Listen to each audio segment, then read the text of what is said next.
வணக்கம் சிம்மராசி நண்பர்களே. வரக்கூடிய ஐப்பசி மாதத்தில் உங்களுக்கு எந்த மாதிரியான பலன்கள் கிடைக்குங்கிறத பார்க்கலாம். புதன் பகவான் உங்களுடைய ராசிக்கு இந்த மாதம் நல்லா தான் இருக்கார். அதனால் ஏதாவது ஒரு வகையில் உங்களுக்கு பணவரவு வர்றதுக்குடைய சந்தர்ப்பங்கள் இருக்குங்க. அப்போ பண தட்டுப்பாடு தீரும். ஏற்கனவே கேது பகவான் உங்களுக்கு 2வது ராசியில் தான் இருக்கார். அவர் பணத்தை டக்குன்னு கொடுக்க மாட்டார். அந்த பணத்தை கொடுக்கறதுல தயங்குவார். அப்போ அந்த பண விஷயங்கிறது கொஞ்சம் முன்ன பின்ன தான் இருக்கும். அதாவது சரியான ஒரு அளவில் நமக்கு கிடைக்காத மாதிரி தான் செய்யும் அந்த கேது பகவான். அவங்களுக்கெல்லாம் இப்போ புதன் நல்லா இருக்கிறனால ஏதாவது ஒரு வகையில் பொருளாதாரம் வந்துடும், பணம் வந்துடும். அதனால் பண பிரச்சனைகள் கொஞ்சம் தீரும் அப்படின்னு சொல்லலாம். ஒரு சிலருக்கு குடும்பத்தில் எப்போ பாரு சண்டை சத்தம் அப்படின்னு இருந்துக்கிட்டே இருக்கும். குடும்பத்தில் ஏதோ ஒரு கூச்சல் குழப்பம், அந்த மனசில் நிம்மதி இல்லாமல் இருக்கிறது, அந்த மாதிரி இருக்கும்.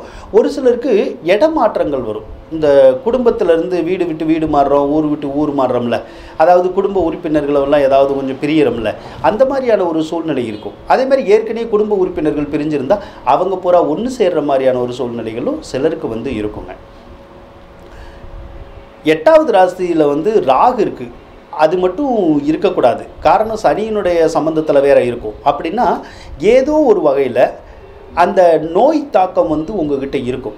நோய் தாக்கம் அப்படின்னா ஏதாவது ஒரு வகையில் உங்களுக்கு உடம்பு சரியில்லாமல் போயிட்டுருக்கோம். அப்போ ஏதோ ஒரு நோயினால் நம்ம வருத்தப்படுற மாதிரியோ அல்லது சிரமப்படுற மாதிரியோ அல்லது மருத்துவ சிகிச்சை எடுக்கிற மாதிரியோ அந்த மாதிரியான சூழ்நிலைகள் உங்களுக்கு கொஞ்சம் இருக்க தான் செய்யும்.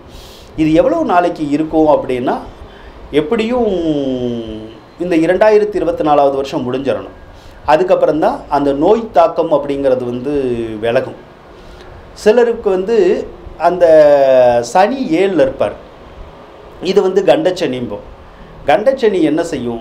கண்டச்சனியை பொறுத்தளவுக்கு ஒரு சிலரை வண்டி வாகனத்திலேருந்து கீழே விழுகிற மாதிரி செஞ்சிடும். அல்லது சும்மா நடந்து போயிட்டு இருக்கும்போது கூட கீழே விழுந்துருவோம். இதனால் ஒரு சிலருக்கு கையில் அடிபடுறது, காலில் அடிபடுறது, எலும்பு ஃப்ராக்சர் ஆகிறது, அதனால அந்த நடக்கிறதுல எல்லாம் கொஞ்சம் சிரமப்படுறது, இந்த மாதிரியான தொந்தரவுகளை கூட செய்யும். அப்படி இல்லைனாலும் முழங்கால் வலியோ மூட்டு வலியோ எல்லாம் ஒரு சிலருக்கு வரதுக்குடைய சந்தர்ப்பங்கள் இருக்குங்க. அதே போல் சனி வக்ரமாக இருக்கிறது அந்த கணவன் மனைவி உறவுக்குள்ளே கொஞ்சம் நன்மைகளை கொடுக்காது. ஏதாவது கொஞ்சம் கருத்து வேறுபாடுகளை கொஞ்சம் கொடுக்கறதுக்குடைய சந்தர்ப்பங்கள் இப்போ இருக்கும். பொதுவாக நீங்கள் வாகன போக்குவரத்தில் மட்டும் கவனமாக இருந்தால் சரிதான். ஒரு சிலருக்கு கடன் தொந்தரவுகளும் அதிகமாக இருக்கும். ஏன்னா சனி வலிமையாக இருந்தாலே ஏதாவது ஒரு விஷயத்தில் நமக்கு கடனை உருவாக்கி விட்ருவார். கடன் அடையிற மாதிரி கூட இருக்கும் சில நேரம். ஆகா, இப்போ கடன் அடைச்சிட்டமேன்னு தோணும். ஆனால் மறுபடியும் பார்த்தா கடன் வந்துடும். அதுக்கான காரணமும் சனி தான். அப்போ இன்னும் சில காலம் கழித்து தான் அந்த நோய் கடன் அப்படிங்கிறதெல்லாம் கொஞ்சம் விலகுங்க. குரு பகவானை பொறுத்தளவுக்கு 10வது ராசியில் இருக்கும். குரு 10ல் இருந்தாலே சிலருக்கு பட்டம் பதவி பறிபோகும் அப்படின்னு சொல்லுவோம். அப்படின்னா ஏற்கனவே ஒரு சிலர் வேலை பார்த்துட்டு இருப்பாங்க. அவங்களால வேலைக்கு போக முடியாது. ஏதாவது ஒரு வகையில் அவங்களே வேலையை விட்டு நீக்கலாம், இல்லைன்னா நம்ம வேலை செய்கிற இடத்துலேருந்தே நம்மளை வேலையை விட்டு நீக்கலாம். அல்லது ஹெல்த்து பிரச்சனைனால கூட ஏதாவது லீவு போட்டுட்டு கூட நம்ம வீட்டில் இருக்கிற மாதிரியான ஒரு சூழ்நிலைகள்லாம் சிலருக்கு இருக்கும். ஏன்னா அது குரு செய்கிற வேலை தான். அப்போ ஏதோ ஒரு வகையில் வேலையில் அந்த தொந்தரவு இருக்கும். ஒரு சிலருக்கு வேலையில் தொந்தரவு இருக்காது, ஆனால் வேலையில் மாற்றங்கள் வரும். அதாவது இந்த டிரான்ஸ்ஃபர் எல்லாம் வருது இல்லையா, அந்த மாதிரியான சூழ்நிலைகள் ஒரு சிலருக்கு இருக்குங்க. செவ்வாயை பொறுத்தளவுக்கு 12வது ராசிக்கு தான் இப்போ வரப்போகிறார். ஐப்பசி மாதம் 6ஆம் தேதிக்கு வரப்போகிறார். அப்போ சொத்து சம்பந்தப்பட்ட வகையில் மட்டும் ஏதாவது விரைய செலவுகள் வரும். அப்போ ஏதாவது சொத்துக்களுக்கு டாக்குமெண்ட் வாங்குறதுனால செலவுகள் வரலாம். அல்லது ஒரு சிலர் சொத்தை விற்கணும்னு நினச்சா விற்றுடலாம். அல்லது அடமானம் வச்சு எங்கேயாவது பணம் வாங்கணும், பேங்க்கில் கூட அடமானம் வச்சு பணம் வாங்கணும்னா வாங்கிடலாம். ஆக அந்த சொத்துக்கள்னால கொஞ்சம் விரைய செலவுகள் ஏற்படக்கூடிய சந்தர்ப்பங்கள் உங்களுக்கு இருக்குங்க. சூரியனை பொறுத்தளவுக்கு உங்களுக்கு 3வது ராசியில் தான் இருக்கார். அவர் நீச்சமாக தான் இந்த மாதம் இருப்பார்.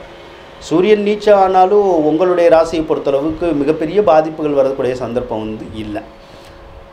சுக்கிரனால் சிலருக்கு வீடு கட்டக்கூடிய யோகங்கள் கிடைக்கும். வீடு கட்டணுன்னா கட்டலாம், அல்லது வீடு வாங்கணுன்னாலும் வாங்கலாம். அல்லது உங்கள் வீட்டுக்கு தேவையான இந்த ஆடம்பர பொருட்கள் சொல்கிறோம்ல, சொகுசு பொருட்கள், எலக்ட்ரானிக் பொருள்கள்லாம் சொல்கிறோம்ல, அந்த மாதிரியான பொருள்கள்லாம் வாங்கி சேர்க்கக்கூடிய ஒரு மாதம்தான் இந்த மாதம். அப்படி தான் இருக்குது. உங்களுக்கு ஏதாவது பொருள்கள் வரும் வீட்டுக்கு. மற்ற கிரகங்கள் எல்லாமே உங்களுக்கு சரியாக தான் இருக்குது. இந்த நோய் தாக்கம்னு சொல்கிறதும், பொருளாதாரத்தில் பிரச்சனை வர்றதும், நம்ம பார்க்குற வேலையில் பிரச்சனை வர்றது, இந்த 3 விஷயங்கள் தான் அதிகமாக இருக்கிற மாதிரி இருக்குது. ஸோ இதுவும் உங்களுக்கு நல்ல மாற்றமாக அமையும் அப்படின்னு சொல்லி கூறிக்கொண்டு விடைபெறுகின்றேன். நன்றி, வணக்கம். சிம்மராசிக்காரவங்களுக்கு இந்த வீடியோ பிடிச்சிருந்தால் லைக் பண்ணுங்கள், ஷேர் பண்ணுங்கள், மறக்காமல் சப்ஸ்கிரைப் பண்ணுங்கள். நன்றி சிம்மராசி நண்பர்கள்.